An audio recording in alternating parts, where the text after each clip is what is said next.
and how easy our self-talk can now create a story about our spouse in our relationship, for the good or for the bad. Well, welcome to the kitchen, where we love to hang out with our kitchen couples, Mike and Diane, and Eric and Kara.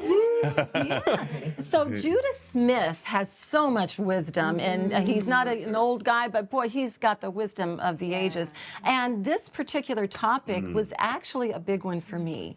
You know, he talked about this running story of me that I have in my head, and it was a tough one. And I think in marriage, a spouse can really make a huge difference in helping to change the script that might be running through your spouse's head. 100%. Because you can pick up on that script as a husband, so because you're so close, and you can say, you know what, that's not true, and you feed the truth to her and say, you know what, this is what is really true, and this is what I believe, and we need to, you know, stop playing that tape in your head.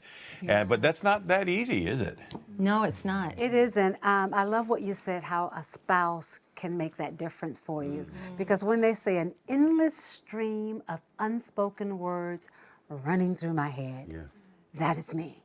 I mean, especially when I first moved here to Canada, I was so, like, I needed to build my confidence because I was in a new place. I didn't know anyone, had no family, and I doubted everything.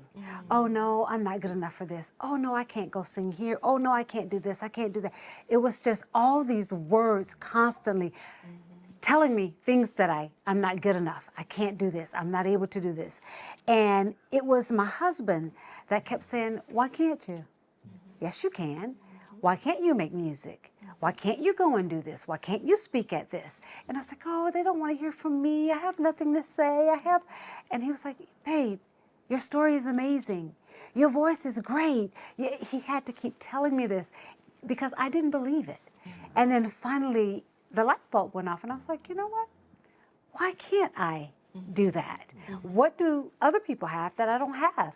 You know, if God is for me, who can be against me, right? So I had to start believing and trusting in myself and making a vision board, writing down things that I wanted to accomplish. Oh, I want to have CD out. Oh, I want to do this. I want to be in a movie. I want to do this. I want to be speaking to hundreds of women.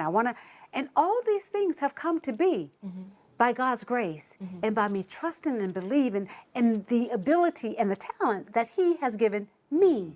Because if He gave that to me, why can't I do it? Exactly. And it took your husband, who knows you better than anybody, to speak life to you. Absolutely. And one of the things that we often talk is finding the best in people. When you look for the best in people, you'll find the best. When you look for the worst, you'll find the worst. You will get what you're looking for. But specifically here, when we find the best in people, right, it opens up a window for us to find the best in ourselves, right? Yes. And so one of the things that really love is to learn to find the best in others, and in doing so, right, it really can aid us to begin to see more in ourselves. Good. That's good. That's good. Yeah, Speaking I like how he mentioned find your trusted few. And so I'm already thinking about who I want to be my trusted few, that I kind of say, hey, call me on my stuff and tell me if I'm thinking about my own story correctly in my view, but what's your perspective? And you're definitely gonna be one of those people, so get prepared. I think your spouse should be the first one you talk to that could share that. And then Judah also referenced Psalm 27. I think he said it was wounds from a sincere friend are much better than many kisses from an enemy, because your enemies don't care about you becoming better, but your sincere friend will call you on what needs to be needs to be fixed. But make sure it's a trusted friend, and then find that trusted few and let them speak into your life. I was thinking when he was talking, what happens when you aren't in a healthy place and your inner talk isn't healthy, and what happens when that turns towards your spouse? So I'm thinking like new moms, I'm thinking new parents, when you are exhausted and you are in the thick of things and you have not slept in 3 days, and now you begin to have this talk of, am I doing this alone? Or what if my spouse, I walk in and there's bottles everywhere, and you're like, how come my spouse didn't do this? And how easy our self-talk can now create a story about our spouse spouse in our relationship for the good or for the bad. And so I think that's where it's important to have mentors in your life that put into perspective what really is happening, because I may have not slept for 3 days and now I feel like, Eric, where were you? And my self-talk may be saying, Eric didn't do this and he didn't see this. But then talking to a mentor, they can say, whoa, Kara, let's actually look at the whole picture and let's start rewriting the truth in this story instead of just a perspective in the story. I'll do better next time. I'm working on it. I'm working on it. And you were referring to baby bottles, not beer bottles or anything like that. baby Okay, bottles, true. baby Yeah, bottles, just new parent. the baby's bottles. I forgot to sanitize all the baby bottles again.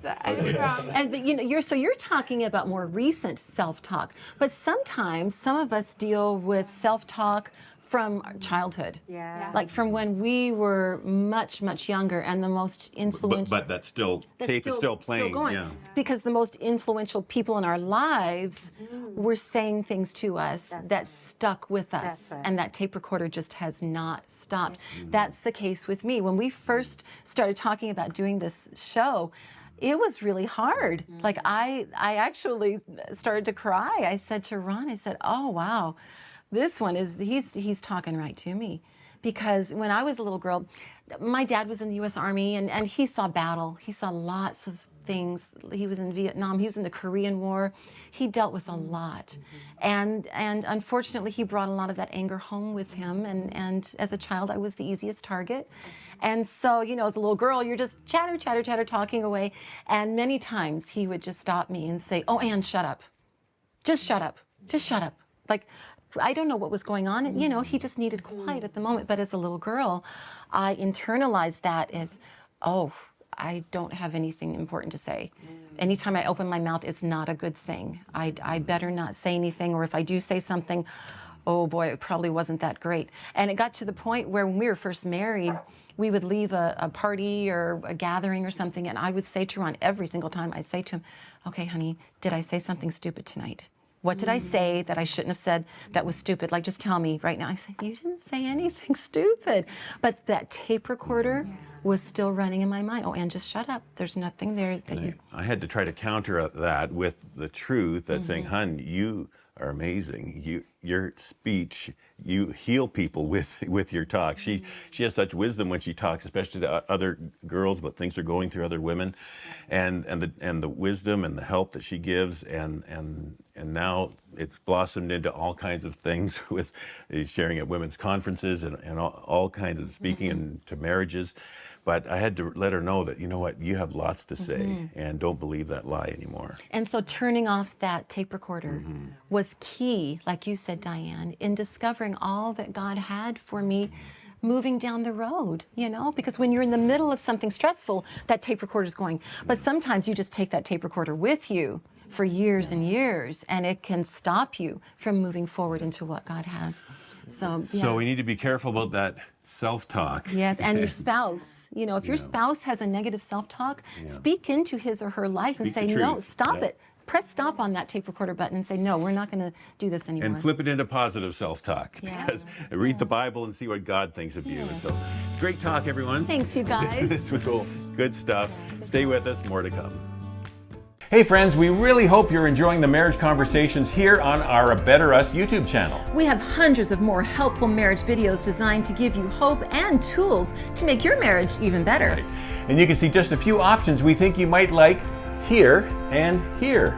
So keep exploring. Oh, and make sure you subscribe by clicking here so you don't miss out on all the great marriage help we have coming your way all the time.